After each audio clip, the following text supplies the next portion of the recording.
बिस्मिल्लाहिर्रहमानिर्रहीम। अस्सलामुअलैकुम। इल्म की बात चैनल देखने वालों को राव कमर रिजवान नई वीडियो में खुश आमदीद कहता है। दोस्तों, हज की आमद पर मदीना जन्नतुल बकी में क्या बड़ा मौजज़ा रूनुमा हुआ, आज की इस वीडियो में हम आपको बताएंगे। लिहाजा हमारे साथ वीडियो के आखिर तक बने रहिएगा। दोस्तों, हज इस्लाम के 5 अरकान में सबसे आखिरी रुकन है। जैसा कि हज़रत मोहम्मद सल्लल्लाहु अलैहि वसल्लम की हदीस मुबारका है कि इस्लाम की बुनियाद 5 सतूनों पर मुश्तमिल है। ला इलाहा इल्लल्लाह मुहम्मदुर रसूलुल्लाह, अल्लाह की गवाही देना, नमाज कायम करना, ज़कात देना, रमज़ान के रोज़े रखना और हज करना। मनासिक हज की इब्तदा हर साल 8 ज़िलहज से होती है और दुनिया भर से साहिबे इस्तात लोग इस फ़र्ज़ की अदायगी के लिए खाना काबा पहुँचते हैं। लेकिन एक बार इस अहम फरीज़े की अदायगी के दौरान एक शख्स ने जैसे ही मस्जिद नबवी में दाखिल होने की कोशिश की, वहीं तो उसकी रूह कब्ज़ हो गई और जब उसे दफनाने के लिए जन्नतुल बकी में ले जाया गया तो ऐसा क्या वाक़या रूनुमा हुआ कि लोग अपने होश ही खो बैठे। दोस्तों, इससे पहले कि हम वीडियो को आगे बढ़ाएं, आप सबसे गुजारिश है कि अगर आपने अभी तक हमारा चैनल सब्सक्राइब नहीं किया है तो अभी सब्सक्राइब कर लें, साथ में बेल आइकॉन को प्रेस कर दें ताकि आने वाली तमाम वीडियोस का नोटिफिकेशन आपको बर वक्त मिलता रहे। वीडियो को लाइक करें, शेयर करें अपने दोस्तों के साथ और कमेंट बॉक्स में अपनी राय का इजहार लाजमी कीजिएगा।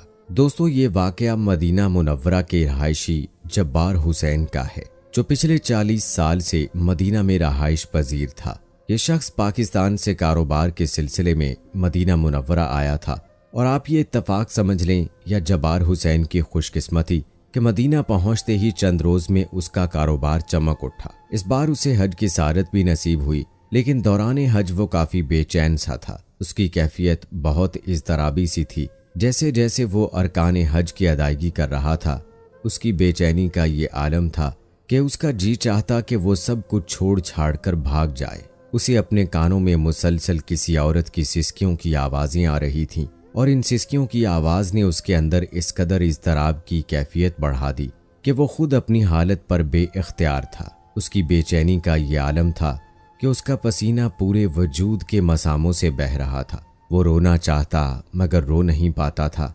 दिल की बेचैनी ने इस कदर उस पर गलबा हासिल कर लिया कि उसने तमाम अरकान हज बेदिली और गायब दिमागी से अदा किए। जब वो मदीना पहुंचा तो उसकी बेचैनी मस्जिद नबवी में शिद्दत इख्तियार कर गई। वो पिछले 40 साल से मदीना में अपने काम के सिलसिले में रहाइश पजीर था, लेकिन एक बार भी उसे मस्जिद नबवी में नमाज पढ़ने की तौफीक नहीं हुई थी। दोस्तों, ये बात सुनने वालों को शायद बहुत अजीब लगे, लेकिन ये सच है कि वो शख्स मदीना में सिर्फ कारोबार की गरज से आया था, लेकिन वो एक गुनाह करके पाकिस्तान से मदीना पहुंचा।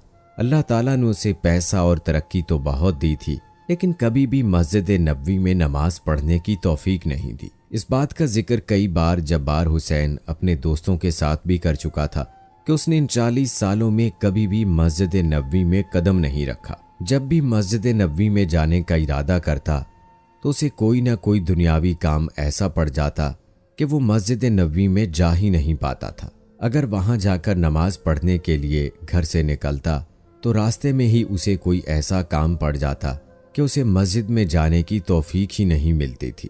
मगर आज हज की अदायगी के बाद जब वो वापस मदीना मुनव्वरा में दाखिल हुआ तो उसका दिल चाहा कि वो मस्जिद नबवी का भी दीदार करे और वहां पर एक बार नमाज अदा करे। मगर जूं उसके कदम मस्जिद की जानिब बढ़ रहे थे, उसकी बेचैनी और इज़्तिराबी कैफियत भी बढ़ती चली जा रही थी। दोस्तों, जब्बार हुसैन नामी उस शख्स ने पाकिस्तान में ऐसा भी क्या गुनाह किया था जिसकी वजह से अल्लाह ताला ने उससे ये तौफीक ही छीन ली कि वो मस्जिद नबवी में सजदा रेज हो सके। दोस्तों, हुआ कुछ यूं कि जब्बार हुसैन जब मस्जिद के करीब पहुंचा तो उसकी बेचैनी शिद्दत इख्तियार कर गई। वो समझ नहीं पा रहा था कि उस पर कौन सी बेचैनी लाहक है, वो कौन सी सिसकियां हैं जो उसे दौरान हज भी सुनाई देती रहीं और जिसकी वजह से उसके अंदर की बेचैनी उरूज पर है। वो जूं ही अंदर दाखिल हुआ तो उसका जिस्म गोया किसी आग में झुलसने लगा। उसकी आंखें एक पल में फिर गईं और वो एक हल्की सी कराह के साथ वहीं मस्जिद नबवी के दाखिली दरवाजे के पास गिर गया।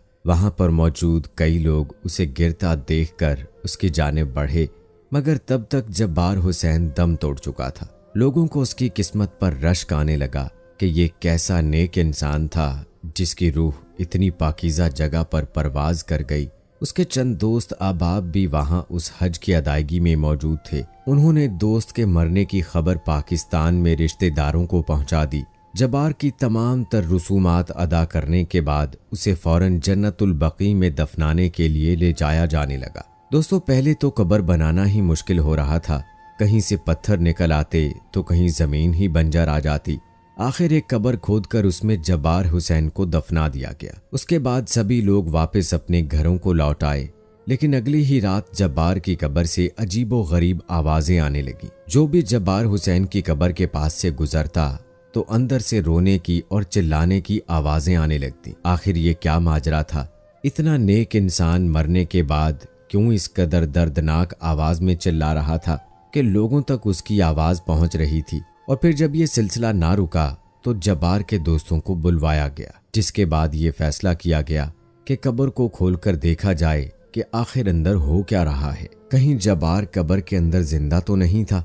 2 आलिमों को बुलवाया गया, जिनके हुक्म पर कब्र को खोदना शुरू किया गया तो ऐसा मंजर देखने को मिला कि लोगों की रूह कांप उठी और बेसाख्ता इस्तग़फ़ार की आवाजें बुलंद होने लगी। दोस्तों, कब्र से आग भड़क कर बाहर आ रही थी। ऐसा खौफनाक मंजर देखकर लोग डर के मारे पीछे हट गए।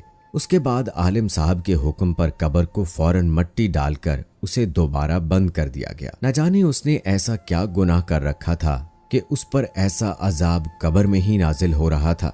वहां पर मौजूद सभी लोग जब्बार के दोस्तों से पूछगुछ करने लगे, मगर उन्हें तो जब्बार की बस एक ही बात याद आती थी जो वो अक्सर किया करता था कि जब्बार को औरत की सिसकियों की आवाजें आती हैं। उसके 2 दोस्तों ने पाकिस्तान जाने का फैसला किया और फिर उन्होंने ये सारा मामला उसके खानदान वालों को बताया। सभी ने कहा कि वो बहुत नेक शख्स था, मगर जब ये खबर उसकी बहन तक पहुंची तो वो फूट फूट कर रोने लगी। उसकी वो गरीब बेवा बहन एक बोसीदा से घर में अपने यतीम बच्चों के साथ रहती थी। जब उसे पूछा गया तो जो इंकशाफ उसने किया वो सुनकर सबकी आंखें अश्कबार हो गईं। दोस्तों, जब्बार की बेवा बहन कहने लगी कि मेरे बाप की बहुत सारी जायदाद थी जो उन्होंने मेरे इकलौते भाई जब्बार और मेरे नाम कर दी थी, मगर अब्बा के मरने के बाद जब्बार ने वो सारी जायदाद अपने नाम करवा ली। मेरा शौहर कैंसर का मरीज था, हमारी सारी जमा पूंजी उसके इलाज में लग गई। मैंने जब भाई से अपना हिस्सा मांगा तो इसने देने से साफ इनकार कर दिया और बोला कि इसमें तुम्हारा कोई हक नहीं। शौहर की बिगड़ती हालत देखकर मैं भाई के कदमों में गिर गई। घर में अनाज का एक दाना भी नहीं बचा था, मगर उस दिन भाई ने मुझे धुतकार दिया और पांव की ठोकर मारकर वहां से चला गया। इसके बाद मेरे भाई ने सारी जायदाद बेची और मदीना जाकर रहने लगा।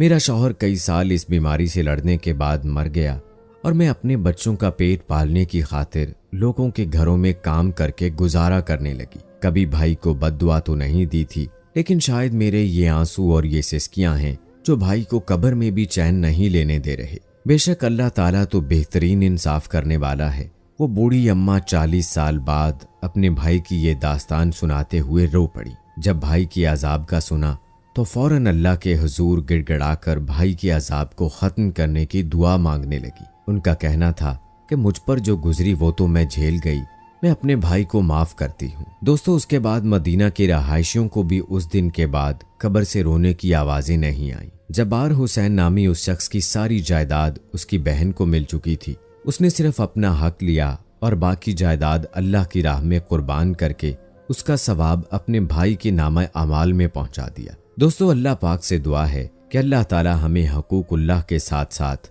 हुकूकुल इबाद भी पूरे करने की तौफीक अता फरमाए। आमीन या रब्बुल